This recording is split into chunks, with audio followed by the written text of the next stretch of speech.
4:3।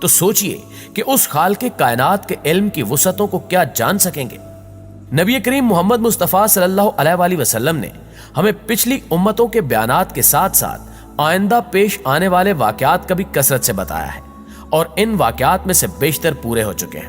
حضور اکرم صلی اللہ علیہ وآلہ وسلم کی پیدائش سے صرف 55 دن پہلے یمن کا بادشاہ ابرہہ ہاتھیوں کی فوج لے کر کعبہ ڈھانے کے لیے مکہ پر حملہ آور ہوا تھا۔ اس کا سبب یہ تھا کہ ابرہہ نے یمن کے دارالحکومت سنا میں ایک بہت ہی شاندار اور عالی شان گرجا گھر بنایا، اور یہ کوشش کرنے لگا کہ عرب کے لوگ بجائے خانہ کعبہ کے یمن آ کر اس گرجا گھر کا حج کیا کریں۔ جب مکہ والوں کو یہ معلوم ہوا تو قبیلہ کنانا کا ایک شخص غیظ و غضب میں جل بھن کر یمن گیا اور وہاں کے گرجا گھر میں پاخانہ کر کے اس کو نجاست سے لت پت کر دیا۔ جب ابرہہ نے یہ واقعہ سنا تو وہ طیش میں آپے سے باہر ہو گیا اور خانہ کعبہ کو ڈھانے کے لیے ہاتھیوں کی فوج لے کر مکہ پر حملہ کر دیا، اور اس کی فوج کے اگلے دستے نے مکہ والوں کے تمام اونٹوں اور دوسرے مویشیوں کو چھین لیا۔ اس میں 200 یا 400 اونٹ حضرت عبد المطلب کے بھی تھے۔ حضرت عبد المطلب کو اس واقعے سے بڑا رنج پہنچا، چنانچہ آپ اس معاملے میں گفتگو کرنے کے لیے اس کے لشکر میں تشریف لے گئے۔ جب ابرہہ کو معلوم ہوا کہ قریش کا سردار اس سے ملاقات کرنے کے لیے آیا ہے تو اس نے آپ کو اپنے خیمے میں بلایا، اور جب حضرت عبد المطلب کو دیکھا کہ ایک بلند قامت، روبدار اور نہایت ہی حسین و جمیل آدمی ہے جن کی پیشانی پر نور نبوت کا جاہ و جلال چمک رہا ہے، تو صورت دیکھتے ہی ابرہہ مروب ہو گیا اور بے اختیار تخت شاہی سے اتر کر آپ کی تعظیم و تکریم کے لیے کھڑا ہو گیا اور اپنے برابر بٹھا کر آنے کی وجہ دریافت کی۔ حضرت عبد المطلب نے جواب دیا کہ ہمارے اونٹ اور بکریاں وغیرہ جو آپ کے لشکر کے سپاہی ہانک لائے ہیں، آپ ان سب مویشیوں کو ہمارے سپرد کر دیجیے۔ یہ سن کر ابرہہ نے کہا کہ اے سردار قریش، میں تو یہ سمجھتا تھا کہ آپ بہت ہی حوصلے مند اور شاندار آدمی ہیں، مگر آپ نے مجھ سے اپنے اونٹوں کا سوال کر کے میری نظروں میں اپنا وقار کم کر دیا ہے۔ اونٹ اور بکریوں کی حقیقت ہی کیا ہے؟ میں تو آپ کے کعبہ کو توڑ پھوڑ کر برباد کرنے کے لیے آیا ہوں۔ آپ نے اس کے بارے میں کوئی گفتگو نہیں کی۔ حضرت عبد المطلب نے فرمایا کہ مجھے تو اپنے اونٹوں سے مطلب ہے، کعبہ میرا گھر نہیں ہے بلکہ وہ خدا کا گھر ہے، اور خدا اپنے گھر کو خود بچا لے گا۔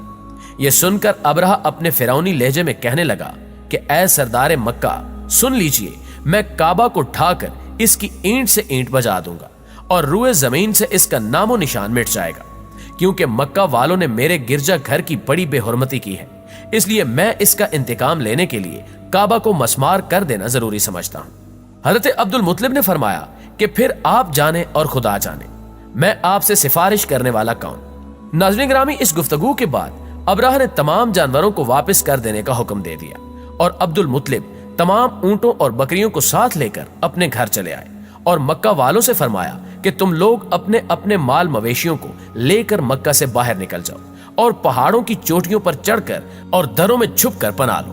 مکہ والوں سے یہ کہہ کر پھر خود اپنے خاندان کے چند آدمیوں کو ساتھ لے کر خانہ کعبہ میں گئے اور دروازے کا حلقہ پکڑ کر انتہائی بے قراری اور گریہ وزاری کے ساتھ اس طرح دعا مانگنے لگے کہ اے اللہ، بے شک ہر شخص اپنے گھر کی حفاظت کرتا ہے، لہٰذا تو بھی اپنے گھر کی حفاظت فرما اور صلیب والوں اور صلیب کے پجاریوں کے مقابلے میں اپنے اطاعتشاروں کی مدد فرما۔ حضرت عبد المطلب نے یہ دعا مانگی اور اپنے خاندان والوں کو ساتھ لے کر پہاڑ کی چوٹی پر چڑھ گئے اور خدا کی قدرت کا جلوہ دیکھنے لگے۔ ابرہہ جب صبح کو کعبہ ڈھانے کے لیے اپنے لشکر جرار اور ہاتھیوں کی قطار کے ساتھ آگے بڑھا اور مقام مغمس پہنچا تو خود اس کا ہاتھی، جس کا نام محمود تھا، ایک دم بیٹھ گیا۔ ہر چند مارا اور بار بار للکارا، مگر ہاتھی نہیں اٹھا۔ اسی حال میں قہر الہی ابابیلوں کی شکل میں نمودار ہوا اور ننھے پرندوں کے جھنڈ کے جھنڈ، جن کی چونچ اور پنجوں میں 3 کنکریاں تھیں، سمندر کی جانب سے حرم کعبہ کی طرف آنے لگے۔ ابابیلوں کے ان لشکروں نے ابرہہ کی فوجوں پر اس زور و شور سے سنگباری شروع کر دی کہ آن کی آن میں ابرہہ کے لشکر اور اس کے ہاتھیوں کے پرخچے اڑ گئے۔ اس طرح یہ سب ہلاک و برباد ہو گئے کہ ان کے جسموں کی بوٹیاں ٹکڑے ٹکڑے ہو کر زمین پر بکھر گئیں۔ چنانچہ قرآن مجید کی سورہ فیل میں خداوند قدوس نے اس واقعے کا ذکر کرتے ہوئے ارشاد فرمایا کہ اے محبوب، کیا آپ نے نہیں دیکھا کہ آپ کے رب نے ان ہاتھی والوں کا کیا حال کر ڈالا؟ کیا ان کے داؤں کو تباہی میں نہ ڈالا اور ان پر پرندوں کی ٹکڑیاں بھیجی؟